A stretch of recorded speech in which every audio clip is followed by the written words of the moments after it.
Hello and welcome back to what is, once more, the Marvel Movie Review Podcast. Yeah, well, this time we had to do it. We had to come back for this one. Yeah, we just recently finished off our college semester, so that was good. We saw it when we were still in school. Yep. We finally had a chance to see it again the 4th of May. We got to see it today after we have gotten out of school and have no more responsibilities for a little bit here. That's right. Avengers Endgame. Yeah, and to preface, I apologize if I cough during any of my rants, but, I am sick, so... there we go. And also to preface, I will not apologize for spoilers, because this will come out probably not before Monday, and the spoiler ban has been officially lifted on Monday by the Russos themselves. Yeah, and if you already haven't seen this movie, then... Go fucking see it. Go fucking see it. Alright, how do we want to start this? I don't even know where to begin. See, that's the thing. There's not really a... I mean, it's one of those movies.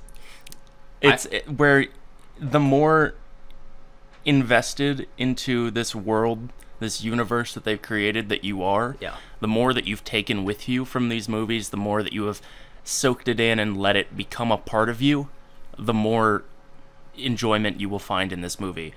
And as two people who this has been a part of their life for more than half of their life, and has only become more and more ingrained within our lives. I don't think any other movie that will ever come out will compare to this. Yeah, no, this is not a movie.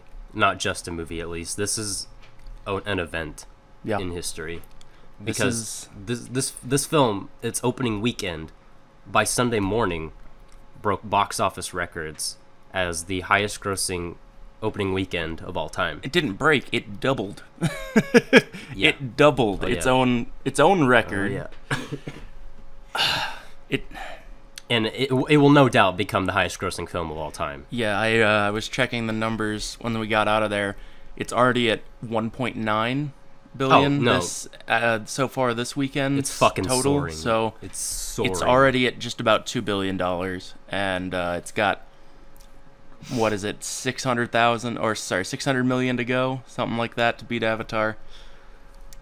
Which it's inevitably going to do. It's been out for a week, and it is just about $2 billion. Mm-hmm.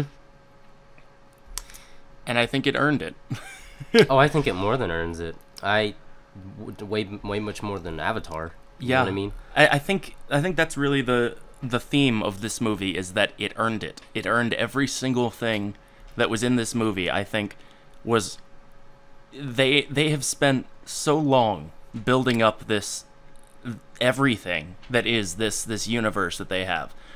They've spent so long building all of this up to where pretty much anything that they wanted to do, even the one part of the movie that did specifically take me out of it both times I was there. We're going into this, we're just going to be jumping around because there's no other real way to go about this. During the final fight, when all of the female heroes come together and are going together, it takes you out because that makes no sense. Yeah. But I don't care because it's cool as shit. It works because they've built up everything about this. They could have done anything they wanted there, and they've earned it. Mm-hmm. They have just simply earned anything that they wanted to do with this film. And I've heard a lot of mixed views on this movie. I've heard a lot of people who are not right? Yeah, I've heard a lot of people who are not into this movie. A lot of them who did like Infinity War and just are not a fan of this one.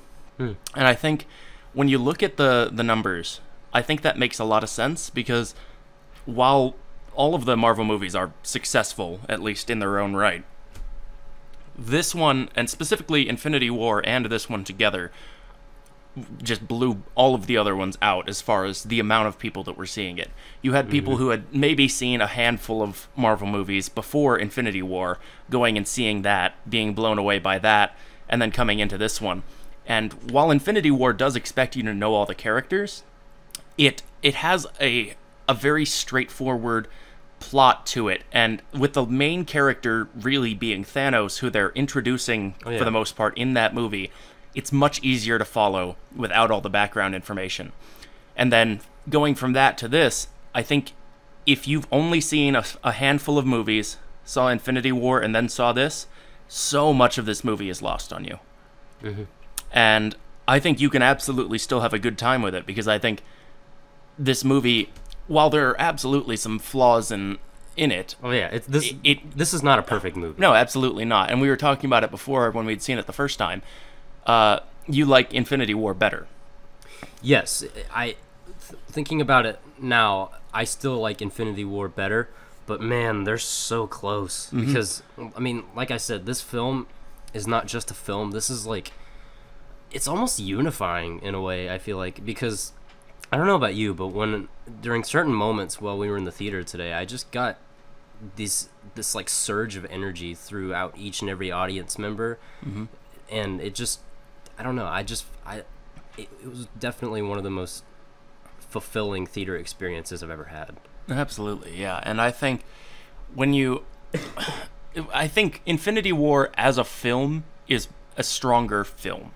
I think it is more cohesive in its plot. There is never a dull moment in that film. Everything is very, very concise and going towards what has to be the end of the movie, and it knows that, and it's getting there, and you're just taken along for the ride, and everything is... I would say that is probably the strongest film in the MCU. But as far as the experience of this movie...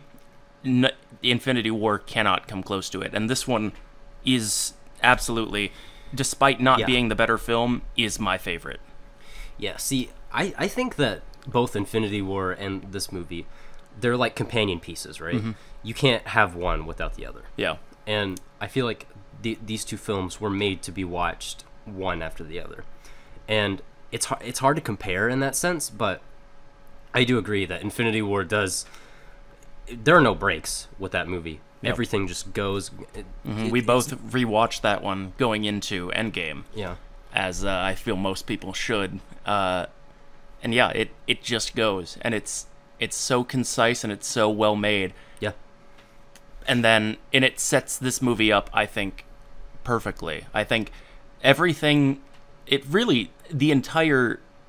This is the ending of pretty much everything they've set up. They're gonna make more movies, obviously, and that they're never going to stop that until they stop making money, as far as I'm concerned. Yeah. However, this is the culmination of everything, where everything that they have set up gets paid off here.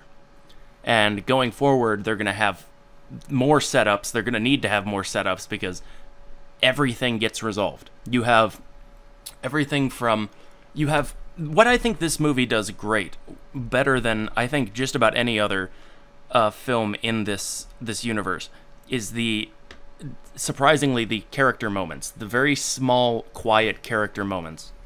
You have some of the early ones. You have the very first opening scene before the Marvel logo. You have Hawkeye before the snap, and you see his family fading away. Did we ever get Was there ever a scene before the opening Marvel credits in any other MCU movie? I'm not sure whether there has been or not. I would have to go back and look, but I don't think it's something they do often. Obviously, a lot of movies have their title card after part of the movie, but I don't think we've seen one that has a part that goes before that Marvel logo, and I think a reason for that is not a part of this movie. That is a part of Infinity War. Yeah, and I think I think it works really well. And I think they absolutely could not have put that into Infinity War with the way they wrote it. Yeah. And I think putting it here, it immediately pulls you back into the headspace that they want you to be in. Yeah. Going into this first act, which is just... It's just grim. It's just grim, yeah, and the tone from Infinity War is carried into this movie so well. And you know, like you said, the opening scene pulls you in without even, because I remember the first time I watched it, the transition was just like the snap. You know what I mean? It was like just super well done. And that scene in its okay, yeah. It's really, the first act, I think, has some of the strongest acting out of the entire MCU as far as I'm concerned. Especially from Scarlett Johansson. Yes. This is by far her I was best going to performance. say the same thing. I think this was where I finally grew to really love Scarlett Johansson's Black Widow, because she's had moments before, and I mean, I don't think Joss Whedon really knows how to write strong female characters, which, not at all. as we're seeing a lot more of those in media, we're realizing a lot of people have no idea how to write strong female characters. Yeah. But I think this film specifically, it nails it. I think it really takes on what she is in this universe, which is she's the one who's going to be there and not be able to let this go, because this is what she is, because she doesn't have really anything else. And I think it's great how they continue all these storylines through this tragedy, and I think they all make sense. Like when you go through, you have Cap, who is he's kind of had something like this before, where he went into the ice, like he's talking about in the support group. He went into the ice and came out, and you have to move on. So it makes sense. He's the one who's going out trying to make other people feel better and get through this, because he knows that's what has to happen. Yeah. Then also, you have shout out to Joe Russo for being in that scene. Yeah, absolutely. That was really cool. And then you have Tony, who, beginning of Infinity War, he's talking about how he dreamed they had a kid, and he wanted to have a kid, and that gets taken away when he goes up for Infinity War. He goes after Doctor Strange, and then he loses a kid in that movie. He loses Peter Parker. Yeah, his like his surrogate son kind of thing. Yeah. And then after the time skip, he has a daughter. And I love, before the time skip, he's still pissed at Steve Rogers. Yeah. They don't gloss over that, which I was a little bit afraid of going into this, because in one of the trailers, which I know you did not watch, you only watched the first trailer. I watched all of them. There was a moment in the trailer where they show the scene where they are in New York, and they are, "Do you trust me? I do," and they shake hands. It wasn't super clear where they were, but I was afraid that they were going to gloss over all of that emotional trauma that happened in Civil War, which they don't. And it makes for one of the strongest scenes, I think, in the whole thing. Yeah, it didn't click with me the first time. It didn't click with me as far as like timeline events go, where that is the first time that Cap and Tony Stark see each other since Civil War, and that's what kind of hits it hard for me the most is that, and just man, it's been a long time. Yeah, they haven't, because you have the moment in the beginning of Infinity War where they're talking about it, and Bruce is talking about how they need to find Vision, and he says Cap could probably find him, but they're not on speaking terms. Yeah, not on speaking terms. And he's gonna call him, and then gets taken away from that. But yeah, they are not on speaking terms, right? And they make that very clear in this film, because as much as great as it is, you see Tony get rescued by Captain Marvel. We'll talk about her. Yeah. You have him getting rescued by Captain Marvel and taken back. You have great moments with him and Pepper there, which is good. And then you have the moment where they're trying to figure out what to do, and Tony's just, there is nothing to do. There's nothing to do, because this is what he's been seeing was going to happen for years. It finally did. Yeah. They couldn't stop it. This is their reality now. They fucking lost.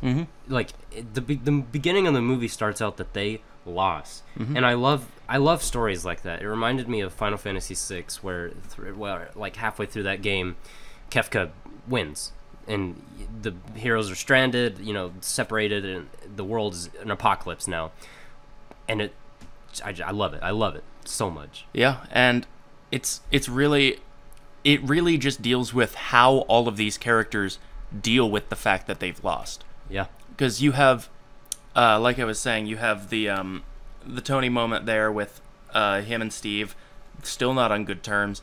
Then after the time skip, which comes after this, you see him getting, yeah, you see him getting what he was wanting, which is him, Pepper, having a kid. Such an adorable child. Very, yeah. I think for the most part, pretty decent child acting. I think there were some moments that were really good, some moments that were a little bit off, but I think for the most part, pretty good. No, yeah. I mean, me personally, I just bought their entire relationship, which I don't know how they pulled that off, because they literally introduced this child character that is the daughter of Tony Stark, which you can never imagine having a kid, and it works. Like, you immediately buy it, and props. You know? So you have Cap and the way he reacts to it, Tony and the way he reacts to it. Tony's just completely done with it. He has his family. It didn't work out for everybody, but he has what he wants, what he needs, and he's done. Then you have Bruce, who they did do Professor Hulk. What did you think of that? First time watching it, I didn't really know what to think. I mean, I now understand retrospectively why they had Professor Hulk ultimately as a character in the movie.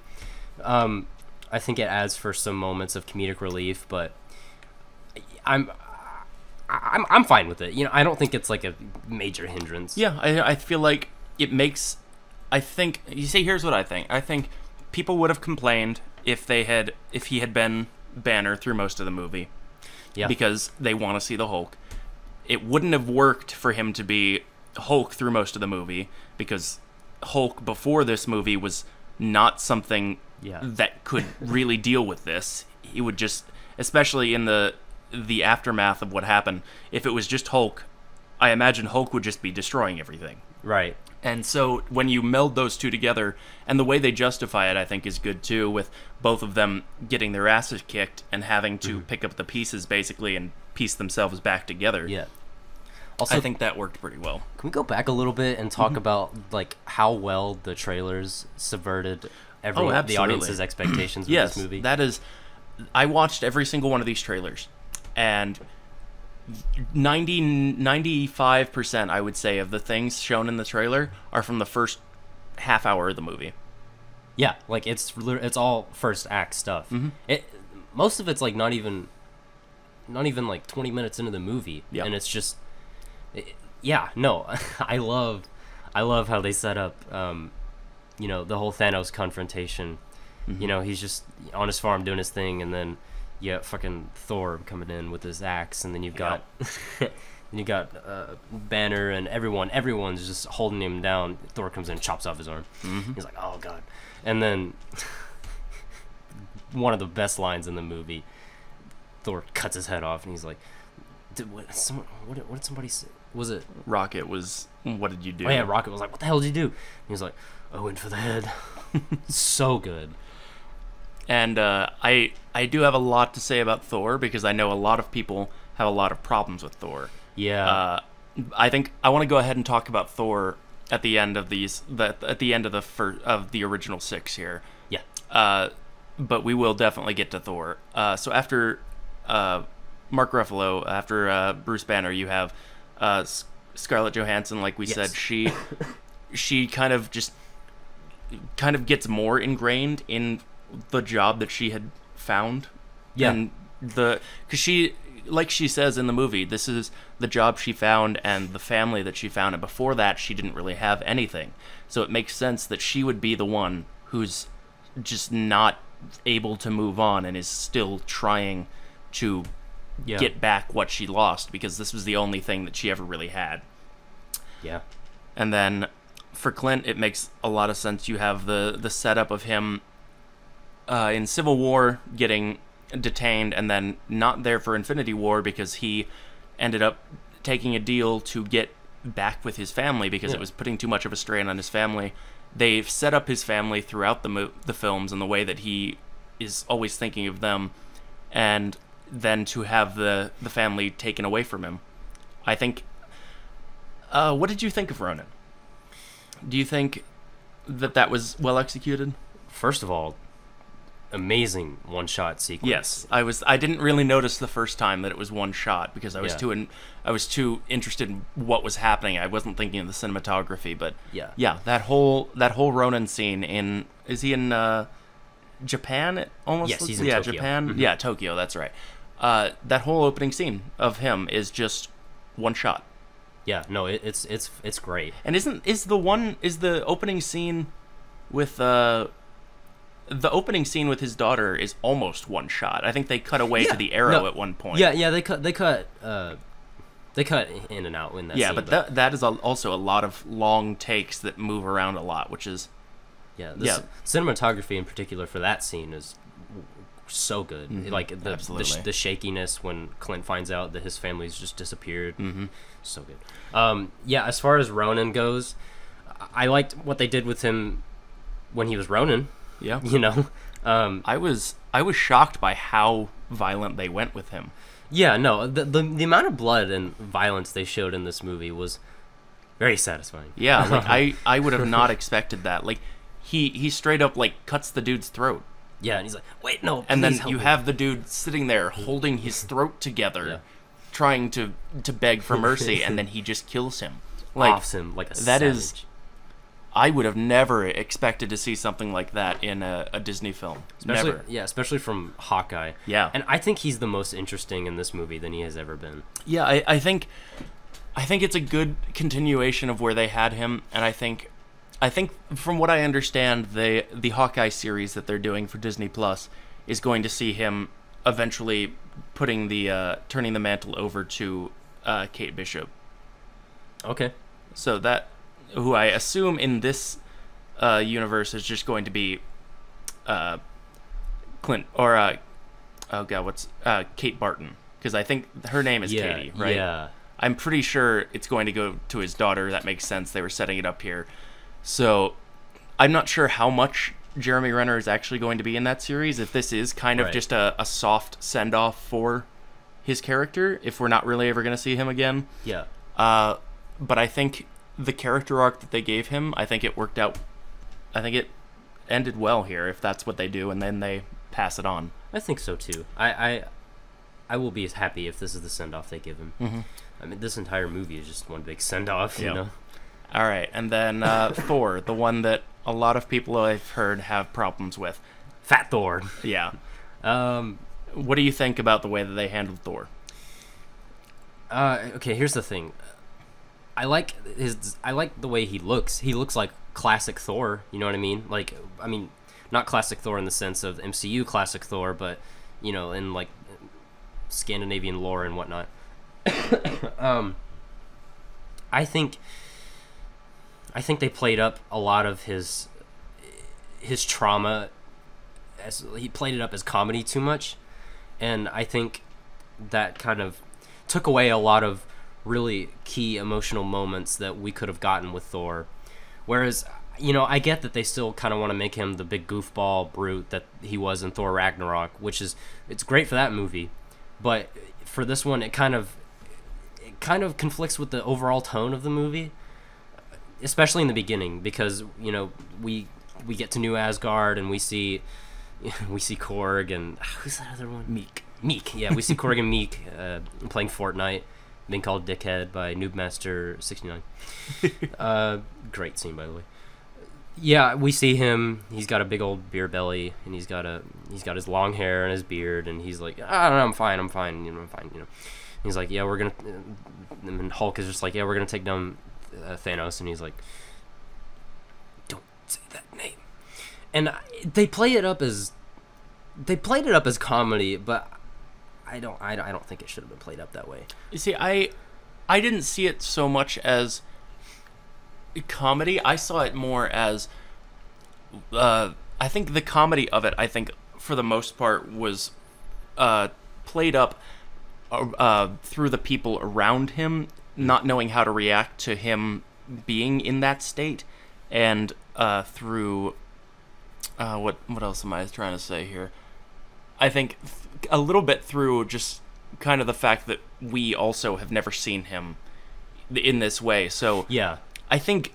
What did you think? Did you think that the path that they took him on from from Thor Ragnarok, because that's where they kind of started with this. Yeah. Taking him from Thor Ragnarok through Infinity War through this movie, do you think that the trajectory that they threw him through was justified in this movie? I think so. Yeah, I think so as well. Overall, I think so. I think it makes a lot of sense, and I've heard a lot of people kind of not grasping why he's like this, and not, I guess they want to see Thor be a badass and kill Thanos, which they do get to see, but then they don't kind of understand, I don't think, the trauma that he's gone through, like the fact that he's lost pretty much everybody, and then he had a chance to end it before anyone else died. He failed. He failed that. He was the only one who could have done it, and he just about did, and then he didn't, and then half the people just are gone because of that. So you have this guy who, his whole arc really has been about losing things. Right. Like, he loses his powers in the first movie. He loses his mother, and he thinks he loses his brother in the second movie. He loses his father, his hammer, again, I guess kind of his sister, but it's not a big deal. Yeah, nobody really cares about Hela. And Asgard, and a lot of his people in the third movie. And then you have Infinity War, where he loses Heimdall, Loki for real. He definitely loses Loki. And then pretty much everybody, like half of his people again, and then loses pretty much half the people that he knows after that. This dude, there's no way that he is not absolutely traumatized at this point. Oh, yeah, no, yeah. I think, and then to go to Thanos and to beat him, and then to have it not fix anything.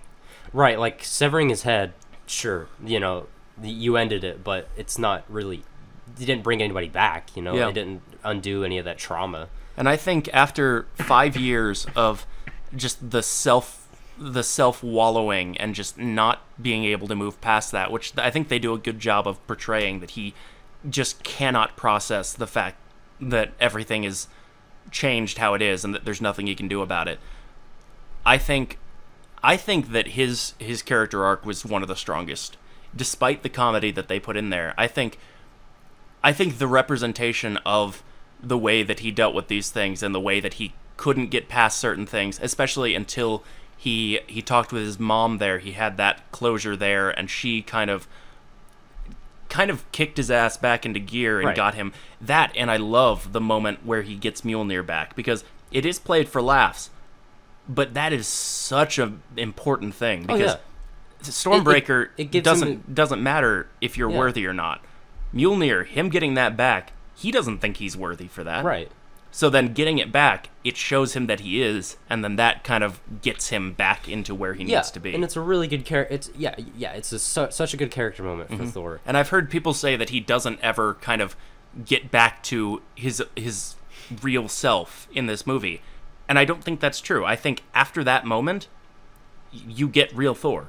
Yeah. I mean, by the end of this movie, you can totally see the arc and the end, or not the end, but like you can see like that he is back to old Thor whenever he's with the Asgardians, and he's like, haha, no, I'm in charge now. Yeah, and I think I think personally his is probably, to me, the strongest, most well justified arc in the movie, and yet it's the one that I see the most people complaining about. Yeah, it's kind of ironic. I think it's a lot of it is just the fact that people were like, what the fuck have they done to my character? Yeah, I think a lot of people came into this knowing what they wanted to see Thor do, and then not getting to see that exactly, and then being disappointed because of their expectations for it, without actually seeing what they did manage to do with him, which I think was great. I think it's simply just the most audience members wanting, good action scenes over good character writing. And that's another thing I've heard, is that the first act drags, and that a lot of the movie, I've heard a lot of people say that the movie could have been 2.5 hours. But as I was watching it the second time, I couldn't think of much that could be cut out the first time. And then watching the second time, I still can't think of really anything that would make sense to cut out of this film. Yeah, no, after watching it, the second time, I was trying to think, would I cut anything from the movie? Yeah, I was like, as I was going through, I was thinking, I was like, well, no, we can't. That's important because it sets up this, and this is payoff for this, and this is a good character moment here. You can't not have that, and every single much in the way that Infinity War has every scene be important, this one I think achieves the same thing. And it's in a different way because everything in Infinity War is very focused, and it makes you very much going towards one point. Yeah. Whereas this is more spread out. The reasons for those scenes being important is more spread out. But I don't think there's anything in this film that you can really cut without completely rewriting the film. Yeah, I think that, and this is just a personal thing with me, I think that a lot of the Thanos moments, past Thanos that we see, and not just really a lot of the Thanos and Nebula scenes, we can tone down a bit, because I think that in order for both films to be true companion pieces, Infinity War is obviously about Thanos. That is Thanos' movie. Whereas Endgame is the Avengers movie. Mm-hmm. And so I feel like if Endgame needs to have all of the character moments for all of the Avengers. You see, and then I would, however, say that while it is true that you don't need to get as much Thanos in this film, and they probably could have taken some of those moments back, I think it's what they did with them and was very important in that in the first film, it's very easy to empathize with Thanos because you're seeing basically everything happen from his perspective. So then when you cut back in this film and you're seeing everything, he seems almost like a completely different character. You don't really understand why he's doing the things he's doing. He seems more evil in this one. And I think that's because I think that was intentional, and I think that's a lot of the product of wanting you to see everything in this film from a different perspective from the last one. Like, even the scenes, one thing that I noticed specifically was the scenes between past Nebula and past Gamora. I don't like past Gamora. I think past Gamora is kind of an asshole for most of this movie. And even despite Nebula still being a villain at that point, she's still definitely a child of Thanos and wants to please Thanos and wants Thanos to succeed. And yet it's Gamora who I don't see as not a good character, because her character's good, but I don't see her as a good guy. Because the subtle interactions between them, the way that she kind of scoffs at Nebula, and you do see her kind of push Nebula down in this, which you never get in the other ones, because they want to build up Gamora as the good guy and Nebula as the anti-hero who is bad but then can come around. But you do really see a lot of that justification, I think, for the tension between them in this film. And I see a lot of why Nebula came around like she did. Speaking of Nebula, I think Nebula is probably one of the strongest characters in this film. Oh yeah, she shines in this movie. Yeah, and I'm happy for it. Absolutely. I think Karen Gillan brings such a humanity to this character that is not really human anymore. Yeah, right. It's barely organic at this point. But there's so much that she does that is just, it's very subtle, but it makes her feel so much more alive and so much more human. Like, you have the opening scene after the Marvel logo of her and Tony Stark playing paper football. Yeah. Like, that's dumb, but it works so well. And you have this character who, her whole thing is that she's never good enough, and everything gets taken away from her, and everything gets cheated away from her, and she can never win, and she keeps trying, and she never wins anything. To then have Tony Stark playing paper football with her, teaching her how to play, playing a fair game with her, and then telling her that she won a fair game. And then just to see what that means to a character like that. Something so simple, but it's something that she did, that she succeeded in, that was not... It was fair, and it worked out in her favor. And I think that was such a good character moment for her. The ending of that scene was a nice cap, because even though it is played up for a comedy a bit, but she's, Tony Stark is like, oh yeah, wow, you won. She was like, that was fun. And it was a really nice character moment for her. I think, I really, really loved pretty much any time Nebula was on screen in this movie, and that's not necessarily been true up to this point. Right, because I have been under the opinion that Karen Gillan, either that or whoever, whoever was directing her, has been like overcooking the character of Nebula as far as acting goes. Because I don't know, like seeing her in previous movies, I was just. What, you don't like her crashing a ship into Gamora and then ripping the cannon off of it and walking towards her, shooting at her? Well, I mean, it's a cool moment, but you think that's a bit overkill? Yeah, no, yeah, I think it. You can definitely see. Yeah, I definitely feel the same way. Like, I did not feel like she was a very compelling character, but then I love that you get to see the change in her in this one. I think, and especially when she's talking to her past self and they're trying to reconcile with each other, and I think also her talking with past Gamora, who has not gone through all this stuff with Nebula that the Gamora that we knew in Infinity War had. Yeah. I just love pretty much every moment where she is on screen. Yeah. All right, so have we covered? No, we have not covered all the Avengers, not all the all the original Avengers, but I would like to talk about Ant-Man for a little bit. Okay. How did you like Ant-Man in this movie? I liked Ant-Man.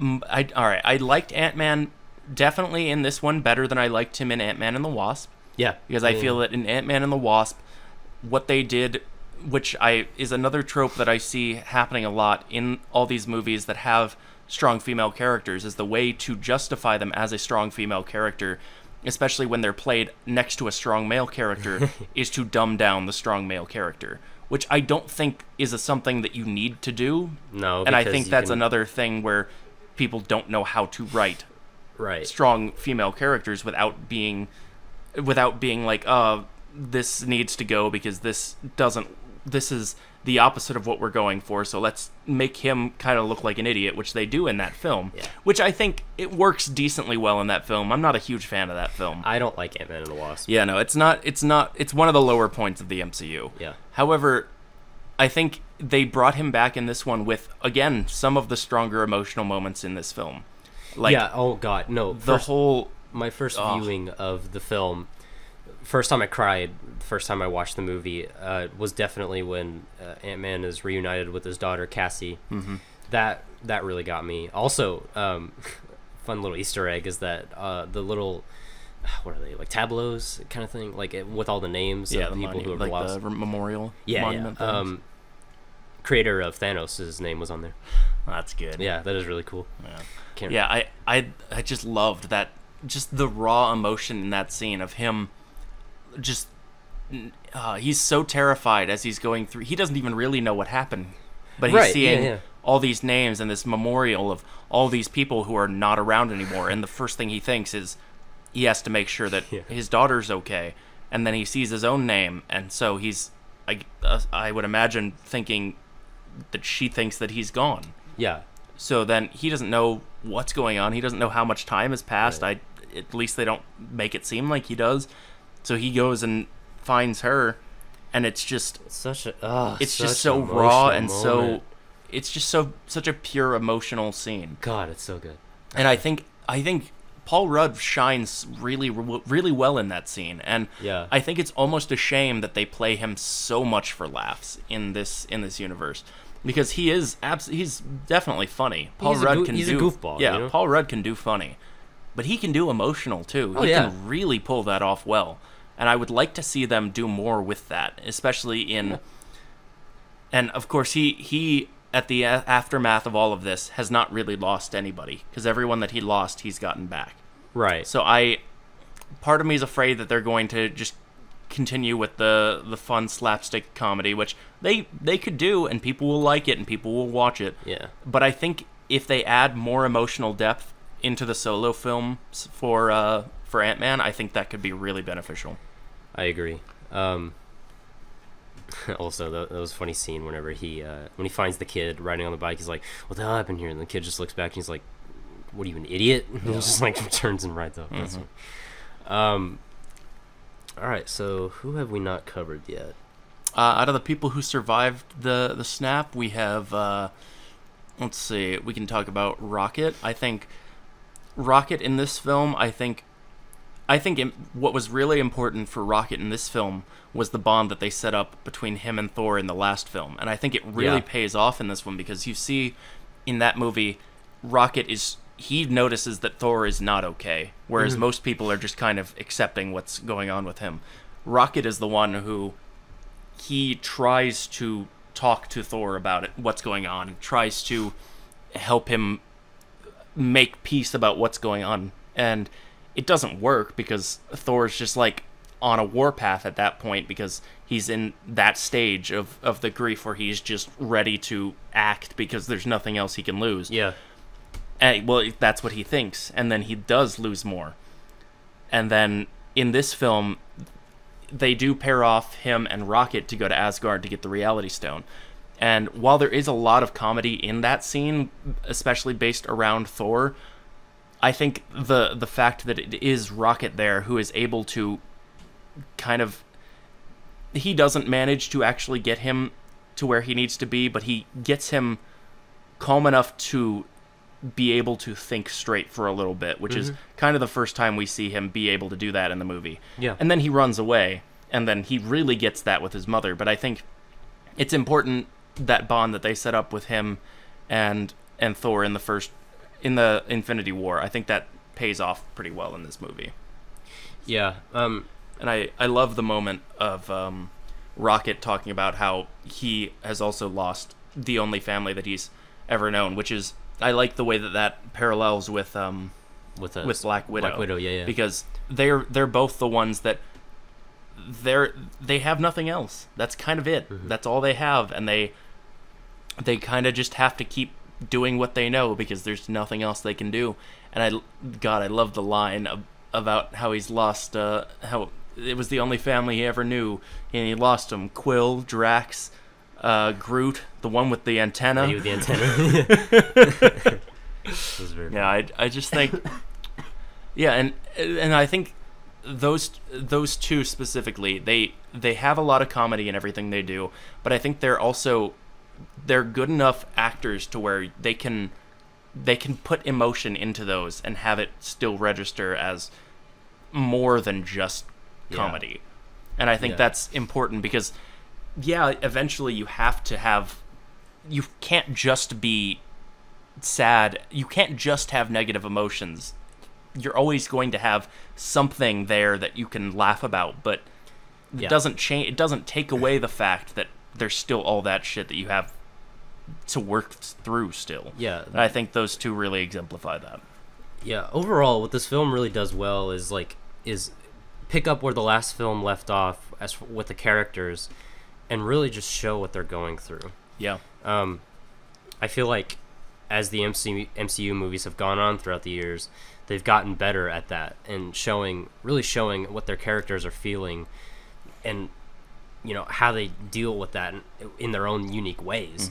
Like, with Thor, he just suppresses that type of stuff, whether it comes to him wanting to just go out and use his brute strength or whatnot.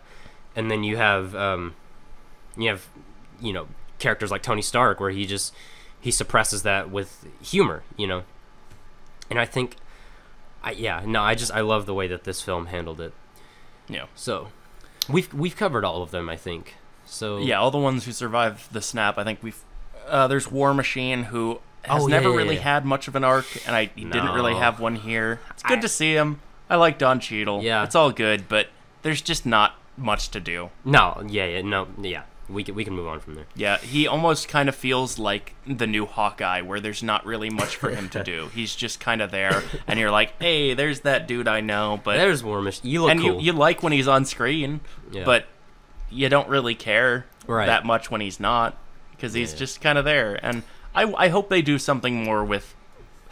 I hope they do something more with Don Cheadle and with War Machine, because give him a backstory. Yeah, I like the character, and I think the portrayal is strong, and I think with there not being Tony Stark anymore, this is all assuming, of course, that they do continue on with the straight up Avengers movies. Yeah. Because As of now, we don't really know.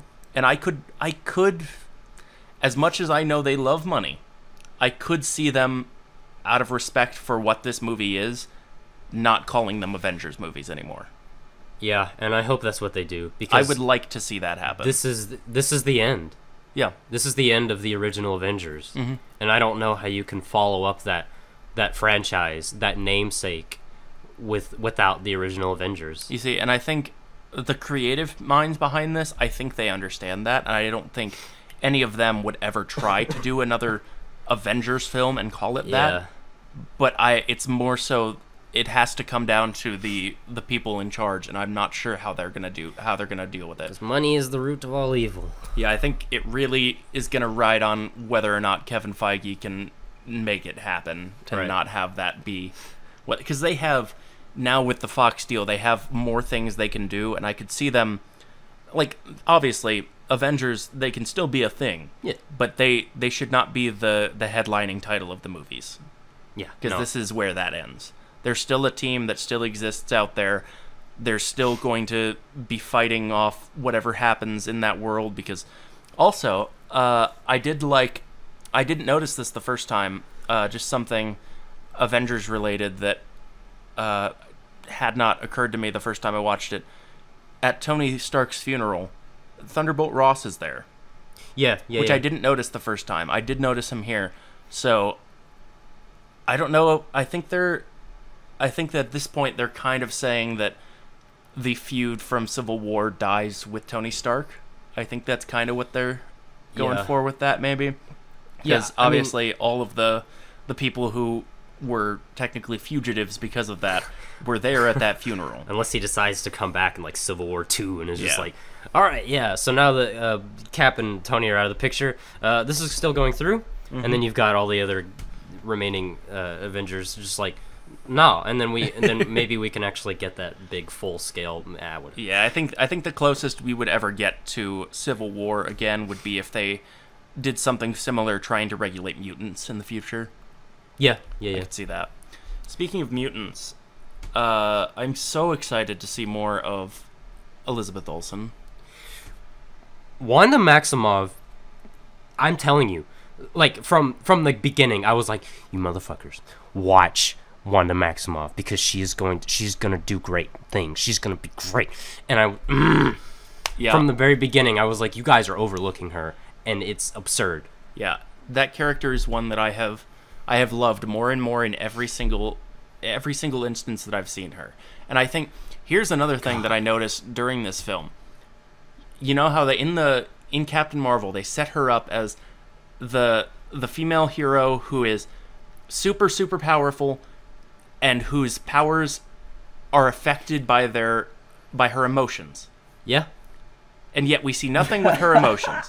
Exactly. Wanda Maximoff, everything about her powers, everything about her character is driven by her emotions. And you see that over the course of so many movies.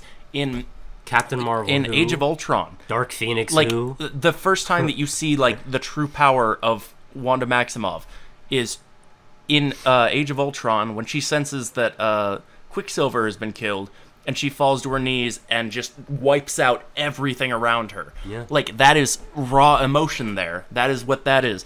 And then you have the fact that the power that she has is tied to the Mind Stone, which is what's in Vision, who she is in love with. And then that's emotion there, and all that emotion because of that. And then all of the emotion that comes from fighting to protect him, and then fighting to destroy the ones who destroyed him. It's just everything about her is raw emotion, and it's more powerful. She is the one character who could beat Thanos in this movie one-on-one. Number one, in Infinity War, she held him off with one hand. One hand. That's it. While she was also destroying an Infinity Stone. Not only that, but like in this film, she like force lifted Thanos off the ground, tore him apart, like shredding his armor, almost getting to his skin, and he's just in a desperate moment. He's like, rain fire, and he's like, what? His commander or whatever is just like, what, you sure you want to do that, our troops? And he's like, I don't care, do it. Because he knew He knew he was going to die in that situation at the hands of Wanda Maximoff. That is Scarlet Witch. If they don't do more with her character, I'm going to be so sad. I know. I want her to be an important part of what they do with the mutants. God. I want her to be there for that. I would love to see more.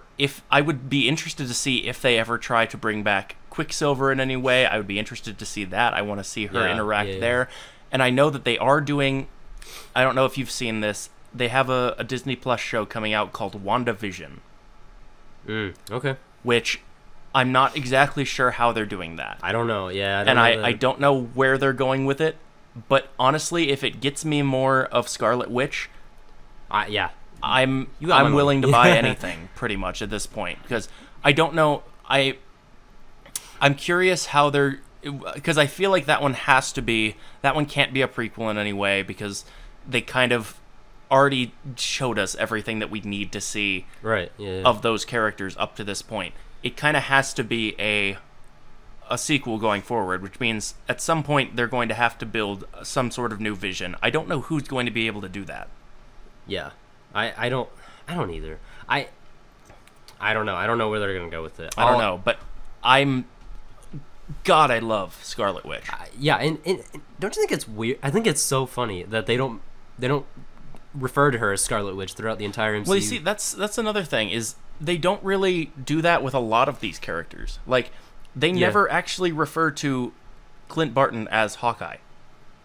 Do they not? They have never once. They once called him the Hawk in the Avengers, but they've never called him Hawkeye. Really? The first time that somebody has been called Hawkeye in these films, he called his daughter Hawkeye in this movie. Yeah. Oh, that's so sweet. Yeah, like he has never been called Hawkeye. That's so cool. I know, right? So it's just so good. I'm just so ready. So I love the character of Scarlet Witch, and I think if they had instead put more into her rather than trying to put Captain Marvel into this, I think it would have been stronger. Yeah, I know, I agree, and I think we'll briefly talk about Captain Marvel in just a sec, but I think that the Russo brothers saw that, and they saw the reception of Captain Marvel, and they saw, I feel like they saw that, and they either through the magic of quick editing or something, I don't know how they had it planned out, but I feel like either it was their sole intention to make Wanda Maximoff that character, or it was just kind of switched. I think it was them doing that on purpose. I don't think anything, because I think for one, there was a very small time frame. Captain Marvel is still in theaters, and they wrapped. Oh yeah. They wrapped final production on this film months before. Oh, okay. However, I would say, and even if they hadn't, I think the reception, as far as Marvel is concerned, to Captain Marvel is good. Yeah. Which, again, we're not big fans of that movie, as were not a lot of people that I've seen talk about it, who like are invested in movies as movies.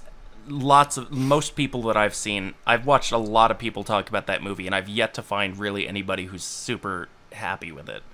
Right. And yet, I think financially, it's super, super good. Like, it's within, I think it's number 2 right now after Endgame in highest grossing of the year so far. Okay, that makes sense. Yeah, and I think it's likely to remain there. I don't see Spider-Man Homecoming or Spider-Man Far From Home overtaking it. I don't think so.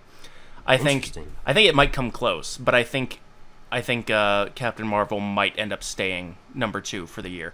Okay. Well, it might get beat out by Star Wars. We'll see how that goes. Yeah, we'll see. Yeah, so just to briefly talk about Captain Marvel in this movie, and that's it. It's kind of just more of the same.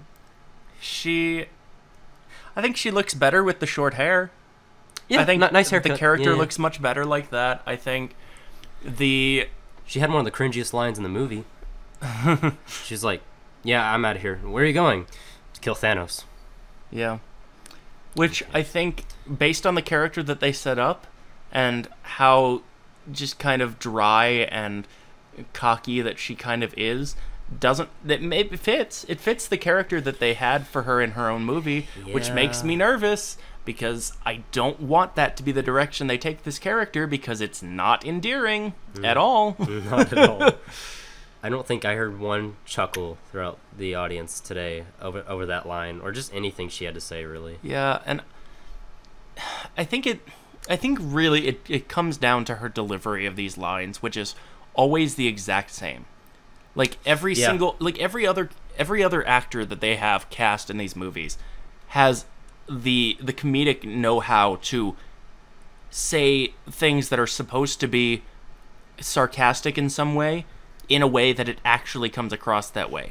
But for some reason, specifically Brie Larson's Captain Marvel, it all just feels monotoned and just dead. Every single time that she does anything that is supposed to be funny, it just feels flat. There's just nothing to it. And I wanted to like her more in this movie. I wanted to like her in her own movie, and I'm upset that I don't. I want to so bad, and I want her to be good, but I just don't think she is. I want her to be good too. I don't want anybody in this movie to be bad. Yeah. Yeah. I think she had her moment.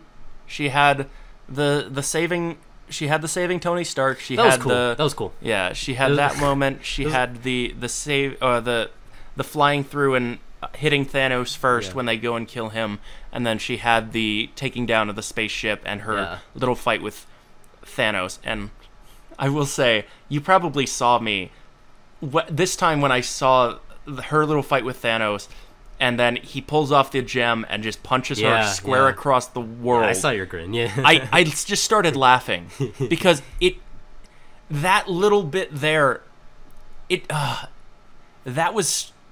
that little interaction there, Thanos in that fight was better than her in her entire movie. Right.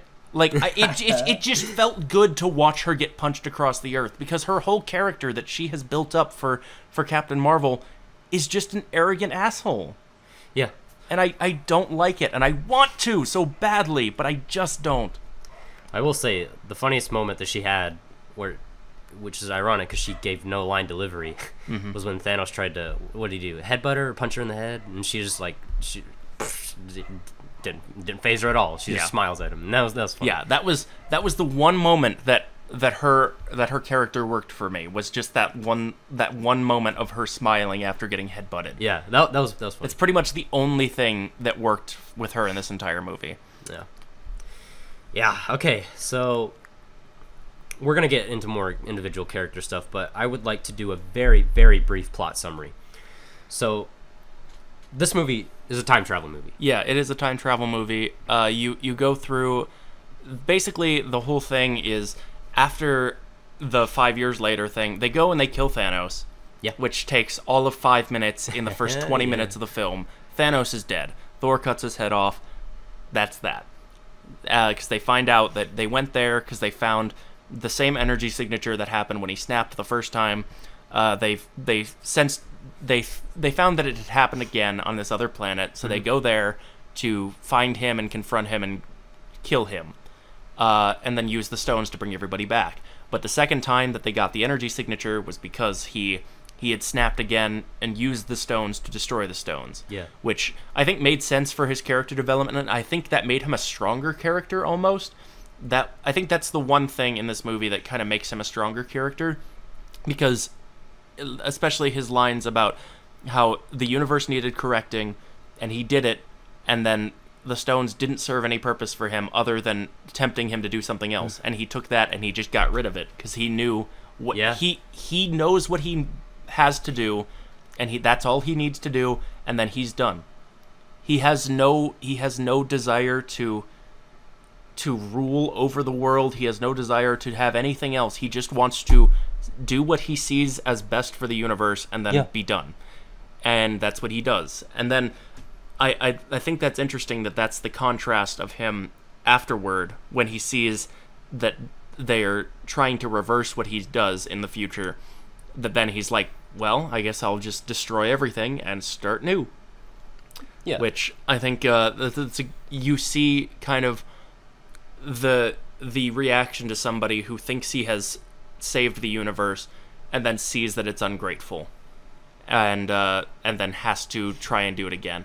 And in that sense, I think he's pretty strong in this movie as well. I think character-wise, everything he does makes sense to me. Yeah, until we get to past Thanos, who is just plain evil. Yeah, and I think even so, I think the fact that he has seen that he succeeds, and then that they're trying to reverse what he does, and that they're gonna succeed, I think it makes sense. Gives him more. Yeah. I think it makes sense how just straight up just evil he is by the end.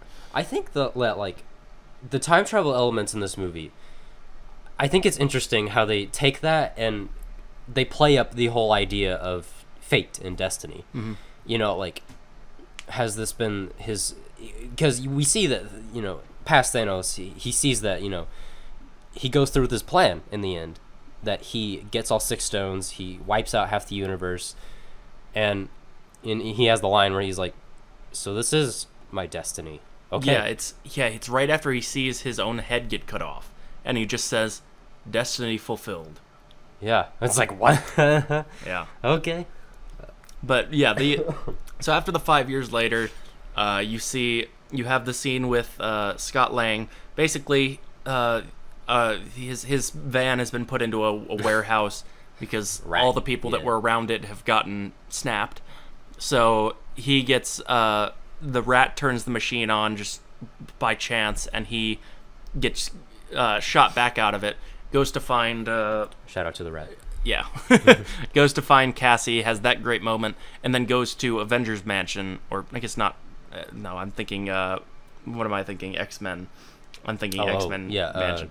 But yeah, the Avengers facility, which now has Black Widow and Captain America at it. So they have the whole thing where he's talking to them about how he was in the quantum realm when the snap happened, and it's been 5 years, but for him it felt like 5 hours. So basically, that time works different in the quantum realm. So basically, he's thinking that they use that to basically make a time machine. Yeah. So they take that to Tony Stark, who we see has his family now, and then they're trying to convince Tony to do it, and he's telling him that he has what he needs. He's found his second chance, because they say. I think it's Steve says that this is their second chance, and he says that he already found his second chance. Got my cap. And he got lucky too. Yeah, and they do recognize that in the film. Pepper at one point says that, he says that he got lucky, and Pepper says, and a lot of people didn't. Yeah, and that's the thing is that drives his that's another thing throughout this entire universe is Tony Stark's, drive to do what he feels like he has to do, is that, that feeling of guilt. Yeah, and it really drives home this movie. Tony Stark, and I love the fact that in the first Avengers, the whole first conflict between Captain America and Tony Stark is that Cap sees Tony as the guy who, he's not the guy who would lay down on a wire and let other people crawl over him. Yeah. And then Tony's problem with Cap is that he's kind of just this guy who's like stuck in his ways and won't change to do what needs to be done. And both of these characters do just that. Yeah. Cap kind of over the course of the MCU, especially through the Civil War arc and everything after, has become he's basically flipped over on his head, where he was a soldier, and now he is completely anti-establishment here at the end, and he's going against the Accords, and he becomes a fugitive, and he's going out and he's doing all this. Yeah. Whereas Tony, he does end up being the one to lay down on the line and let everyone else live. And I love that between those two, because they've always had conflict, and it all resolves to where they prove one another wrong. Yeah. No, they both have such fitting character endings, which we'll get to. Yeah. So yeah, then we have So yeah, and it turns into a time travel movie. We get all the old gang members back together. So they get everyone together and they find out when the best time and where the best place Which is to is get the so stone. awesome. Back in the first Avengers movie, New York in 2012, during the alien invasion, so good. Where all three of the Infinity Stones are in one place. God, it's such a good scene. So the groups that you have Hulk, Captain America, Iron Man, and Ant-Man going to New York, where they're gonna get the Time Stone from Doctor Strange, who they know is there at that time, the Mind Stone from the Scepter, and the Time Stone from the Tesseract, because those are all there right at the climax of the Avengers. Yeah. So, and then you have the second group is Rocket and Thor going to Asgard during the events of Thor: The Dark World to get the ether out of Jane Foster. And then you have the third group, which is kind of two different groups, is it's Hawkeye, Black Widow, Nebula, and War Machine. And then it splits up with Black Widow and Hawkeye going off to Vormir to get the Soul Stone, which nobody in this movie knows how that works yet. All they know about that one is that Thanos went there with Gamora, left with the stone and without Gamora. So they don't know why, and they don't realize that that's what's going to have to happen, and is what happened in Infinity War. And thinking about it, if it were any other group to go to Vormir besides Hawkeye and Black Widow, Natasha, they would have been screwed. Yeah. You know what I mean? Like, there's no way they would have gotten that Soul Stone, because they both care for each other, because they're war buddies. And I mean, if you had like Ant-Man and Hulk go there, then he's like, well, I don't really care for you. You want to throw yourself over? No, okay. And then you have what's the planet with the Power Stone? I can't think of the name of it. Oh, is it Morag?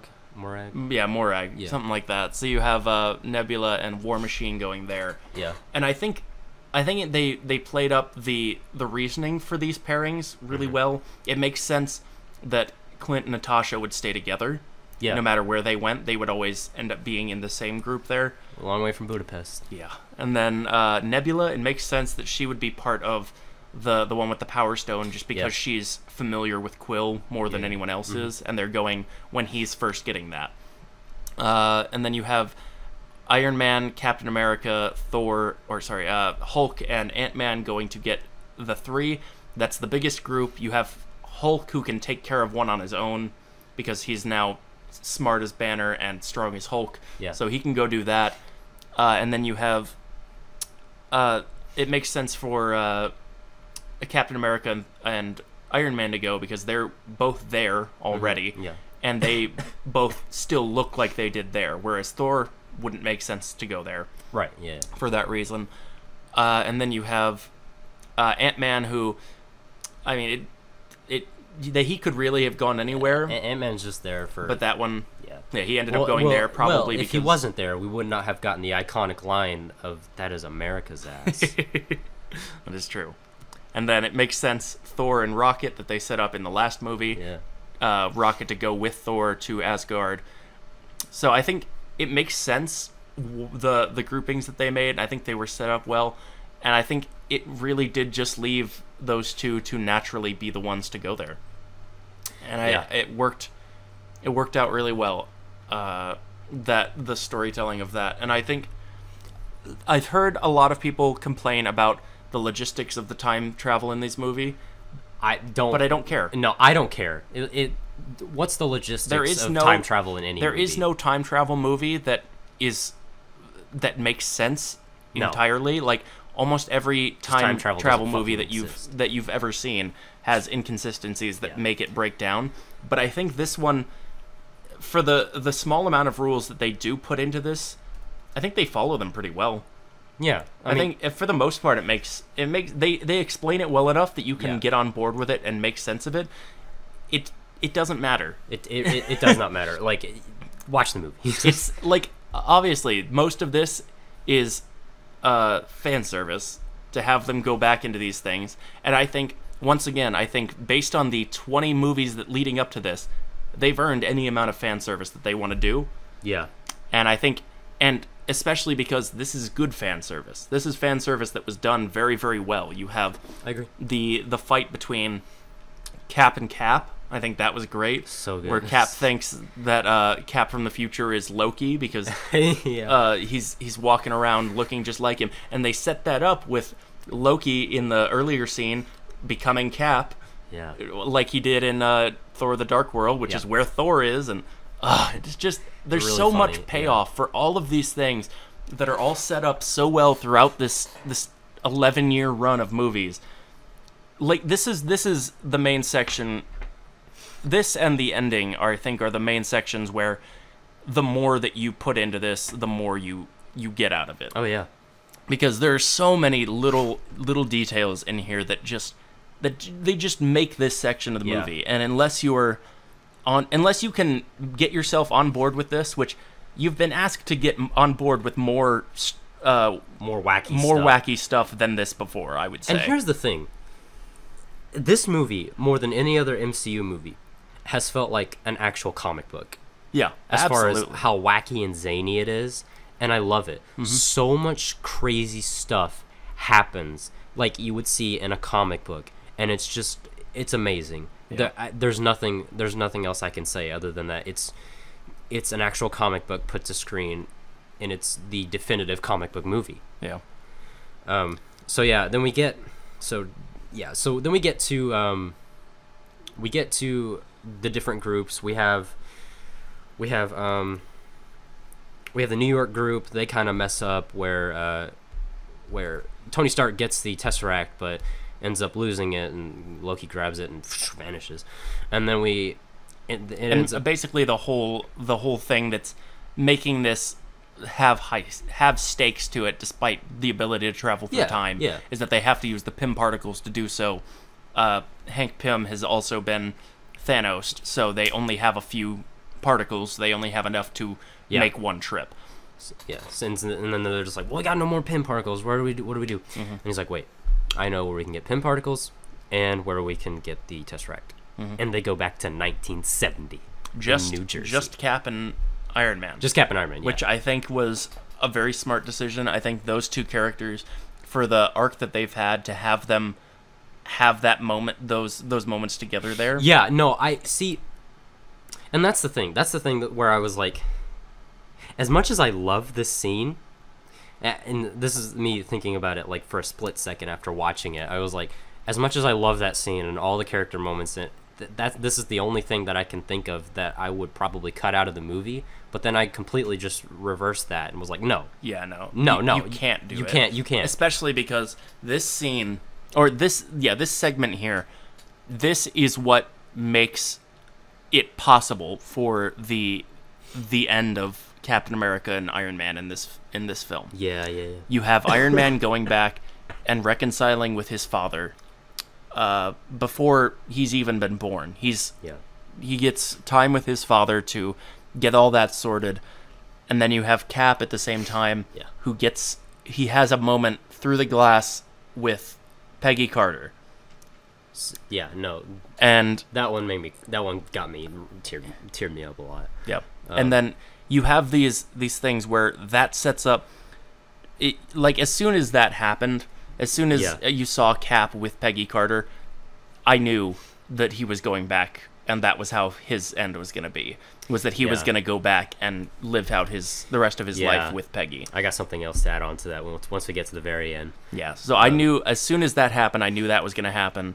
And then I love the line from Iron Man's dad about how he would rather have had a daughter like Tony did, because Tony says that he had a daughter. Yeah. He would rather he was having a daughter because there was less of a chance that the kid would turn out just like him. And Tony's like, well, what would be so bad about that? And he says, the greater good has not generally outweighed my own self-interest, which is where we start with Tony. That's the ending of Tony here at the end of the movie is where he has everything that he wants at that point. Yeah, and then he gives everything away. Yeah. For the greater good. And that is one of the many reasons that pushes him to make that ultimate decision at the end. Yeah, this is I would almost venture to say that this is one of the most essential sequences in this film. Fair enough. Yeah. So we get there. We also get a great Stan Lee cameo. The final one. Make love, not war. Yeah. Yeah. It's very good. And then we get to they get the particles, and we get out of there, and they also get the Tesseract, and then we head over to I can't remember which one comes after that, but then we get to I think it was I mean, we can talk about Hulk for a minute, because he was also in that New York group. He ends well. Oh, that's right. We have Hulk, who is going to get the Time Stone. He's looking for Doctor Strange. He finds Tilda Swinton as the Ancient One instead, who he's saying he's looking for Doctor Strange, and she says, "Well, you're 5 years too early." Right. And then they have this talk where she kind of explains the ramifications of if they were to just take the stone, which is kind of how they get to the whole needing to bring the stones back to where they were. As she explains, like, taking it from there and not bringing it back would kind of lead that timeline into ruin. Right. So then you have that scene there. I think it was nice to see Tilda Swinton again. Yeah. I think it was interesting. She says basically the reason that she eventually gives him the Time Stone was because he mentions that Strange willingly gave it away. Yeah. To which she says that Strange is meant to be the best of them, so that if he gave it away willingly, he must have had a reason for it. Which I think does a lot for the character of Doctor Strange in the universe. I think that really pushes just how important he's supposed to be. Yeah. As well as it gives some good... It also... there's a moment where she does the whole push your spirit out of your body thing, which was important for the small reason that it quashes any sort of question of whether or not Loki was posing as the Hulk. Yeah. Because if she had done that, it would have been Loki who popped out and not Mark Ruffalo. Right. Which wasn't really important because there wasn't really any reason to think that was the case anyway, but lots of people did. Yeah. And I don't even think necessarily that most of the people who were thinking that would have registered that makes that the case, but yeah, I appreciated it. I did too. Yes. So then you have him getting the Time Stone, getting back, and then you have... We have Hawkeye and Black Widow. And so they're going to Vormir, which is the same place that Thanos has to go to get the Soul Stone in Infinity War. Yeah, where he sacrifices Gamora. Mm-hmm. So you have Red Skull again, played by Ross Marquand, who is awesome. I love Ross Marquand. And then you have the whole same speech, except I'm pretty sure, having watched Infinity War before going in, I'm pretty sure in Infinity War he does not specifically say an everlasting exchange, which he adds in his spiel this time. Did he add it in the spiel? Is it still the whole, loved one kind of thing? Okay. You must, in order to get what you seek, you must first lose what you love. Okay. An everlasting exchange, a soul for a soul. That's what he says. And I don't think he says an everlasting exchange in the first one. I think this is to solidify the fact that the Gamora we saw die in Infinity War is never coming back. I don't think.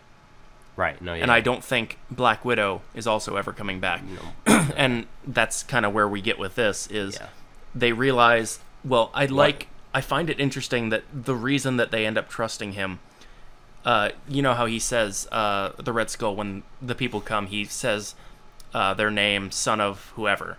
Son of, daughter of. Yeah. So he knew Black Widow's father's name, which she did not know. Yeah. And that's when they kind of realized that he's not bullshitting. He's legit, and this is a real thing. So then they're talking about how, okay, well, we have to do this no matter what it takes. Whatever it takes. So that they're both talking about themselves. So then we get a scene where they are basically fighting over who's going to get to let the other one live. Yeah.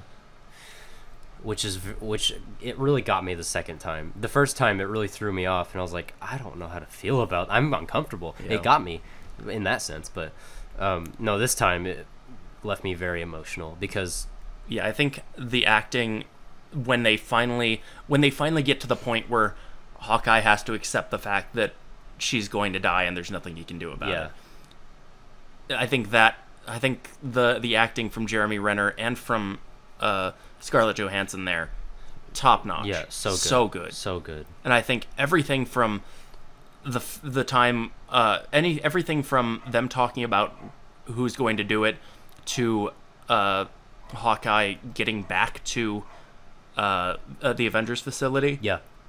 So good from Jeremy Renner there. Everything there was brilliant. Everything was so good there. He shines in this movie. He really does. Yeah. And which is nice because they've never really given either of them an opportunity to do that yet before this movie. Yeah, and they both do. You know, better late than never, I suppose. Yeah. So then that happens. We get a very emotional death scene with Black Widow, and you know, Jeremy Renner Hawkeye surfacing from what is that place? The place that is kind of like a lake that he surfaces from. It's just kind of like once you give your sacrifice, then that's where you wake up with the stone, I guess. Yeah, and he finds out he has the stone in his hand, and so he knows right then and there's no going back that she's truly gone. Yeah. And we've already talked about the Thor and Rocket stuff for the most part. We already talked about that. So then the last one is War Machine and Nebula, which you get. It starts with a great retreading of the opening scene to Guardians, which is pretty iconic at this point, of him dancing around and singing while kicking around the it's just from a different space rats and that kind of stuff. And you see it without the background track, and it's just like, have you ever seen those videos of like they take music videos and they just get rid of the music? It was just basically one of those where it's just him like standing there like pumping his fists and like just dancing around in a circle. Come and get your love. And it's really and the line from War Machine, he's like, so he's an idiot. And then from there you get an immediate cut to more Chris Pratt dancing and the bam knockout. That was really funny. Theirs is very simple for the most part until they get to the stone. They get in there. Nebula grabs the thing out of there, and then we find hands it to War Machine, and then they're ready to get out of there. They're syncing up. War Machine goes leaves, out, but she doesn't. And then we find out that Nebula, future Nebula, and past Nebula are both having Bluetooth interference, and so then it ends up happening where Nebula goes back to the ship. She's trying to warn Black Widow and Hawkeye. But then, you know, Thanos comes out of nowhere with a ship, beams her up, and takes her hostage. Yeah, and I think it's a little bit convoluted, this section of it. It makes sense when you're seeing it, but to talk about it is a little bit weird. Essentially, you have Nebula, the Nebula from the future is back in the past. She gets beamed up, and then you essentially have Nebula from the past taking the defining visual differences from Nebula from the future, which is like the gold on the face. She takes those panels out and she basically pretends to be Nebula and goes back into the future where Nebula would have been, posing as her, to then let Thanos get through that same portal when she gets there. Yeah, and this whole sequence ultimately serves as like a plot point where past Nebula tries to prove her worth to Thanos by infiltrating as the future Nebula back into the present time with the Avengers. Yeah, leaving past Nebula with Thanos and Gamora to eventually re-enter the fray in the endings a little bit.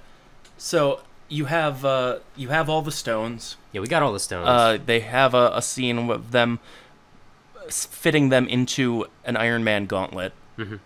And then there's some discussion over who is going to put it on. It comes down to Hulk being the one to do so. Yeah, which I think serves as like the ultimate purpose as to why they put Professor Hulk in this movie. Yeah. Because if they just had regular Hulk, he probably would have been like, no gauntlet or something like that. Yeah. And, you know, obviously Bruce Banner might have been able to survive that. I don't know. I mean, I don't know. He might have like, I mean, he did survive a huge fall in Ragnarok. So that's fair. Yeah.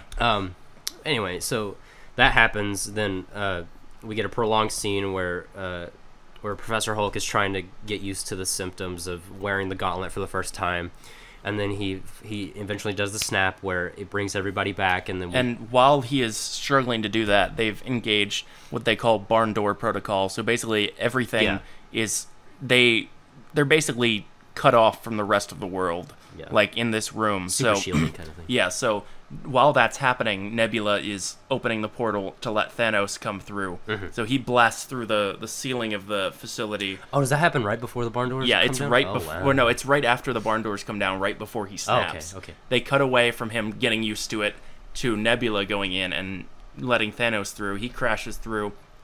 Then the snap happens, the Hulk snap, and then they go out, and Hawkeye's phone starts ringing. Yeah, it's his wife. And it's his wife. So then it's put Hulk in, it's done some damage to Hulk. Like, he's not doing burned. too well. His whole right side of his body is pretty burned. Mm-hmm. And then Ant-Man's saying how it seems like everything kind of worked out. Yeah, and then we get a scene with him looking out of the window with like the sun shining and there's birds, and it's just it's like one of the few glimmers of hope throughout this entire movie. But and then then it's completely immediately shot shattered down. because the Thanos' ship is now above the facility, and you cut to, I think it's Bruce's view because he's laying on the ground of seeing the ship, and then silence. Just seeing just silence and just like missiles coming down out of the ship, just leveling the facility, just everything, just he absolutely destroys that entire. It's facility. like a matter of seconds. Oh yeah. No, he does not. He does not mess around in this movie. Yeah, no. So the entire facility's destroyed. A lot of them are. It's Ant-Man, Hulk, War Machine, and Rocket are all trapped underneath. Mm-hmm. Pretty much getting drowned by the water that's near there. That's now flooding in. Cap and Iron Man are getting up and going and meeting with Thor, who's overlooking where Thanos is. Nebula, the past Nebula, who is now here, has been sent by Thanos to go find the stones, which are now with Hawkeye, who is on his own. Yeah, we also get that scene with Hawkeye down in like kind of the sewer tunnels. That's shot like a horror movie. I loved it. Yeah, it was really very good. And you get some good moments with him escaping from some of the creatures from the ending of Infinity War. Yeah. So you have him escaping from there, and then he's laying on the ground with the gauntlet, and Nebula comes up, and he's like, "Oh, I know you." Yeah. And then he hands it to her, and then she calls Thanos, and he's like, "Oh, fuck, what did I do?" Yeah. So then you have... then we have past Nebula. Future Nebula past and Gamora past Gamora come in. This sounds so ridiculous, so but it works in concept. It makes sense if you watch it. So they show up, and there's a standoff between those three. Nebula from the past, they're trying to convince her that she can change and be a good person and help them take down Thanos, but she doesn't really come around. She goes to shoot Gamora, and future Nebula kills past Nebula before she can. Which I think is also, I think it's one of her best character moments. Yeah, because it's very symbolic of her just leaving behind everything. Yeah. That's very much the end I think we will ever see of Nebula being evil in any capacity. Yeah, I think it's her truly cutting off that part of her who has always been trying to appease Thanos and trying to, bow to him basically, and just that is her just completely cutting off her past. Yeah. And I think going forward, I don't think they will ever really play with that again. I think at this point she is solidified as essentially just Gamora's sister, who is now part of the Guardians. Like, that's where they're at. So then you have, I guess then they go into the fight between the big three and Thanos. Oh yeah, we got Iron Man, Cap, we got Thor, and also just an asshole move by Thanos. He beams down, and we get this badass intro where he's like, "Yeah, I'm about to wreck shop," and then Nebula's just like, "All right, yeah, let's go do it." And he's like, "You go do it." And he sets down his blade and he sits down. And he's like, "What are you gonna do?" And he's just like, "Wait." Like, just such an asshole, but I love it. So you have the fight between the big three and Thanos, which is visually stunning.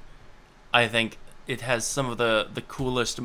One of the coolest moments for Thor in this film is right beforehand when they finally decided what they're gonna do, and he calls in the storm that kind of just rocks the place, and then he gets Mjolnir and Stormbreaker. So good. His eyes are glowing, and he's just ready to go in and kill him, which is great. So nice. And then you have them going in to fight him. Doesn't go super well. No.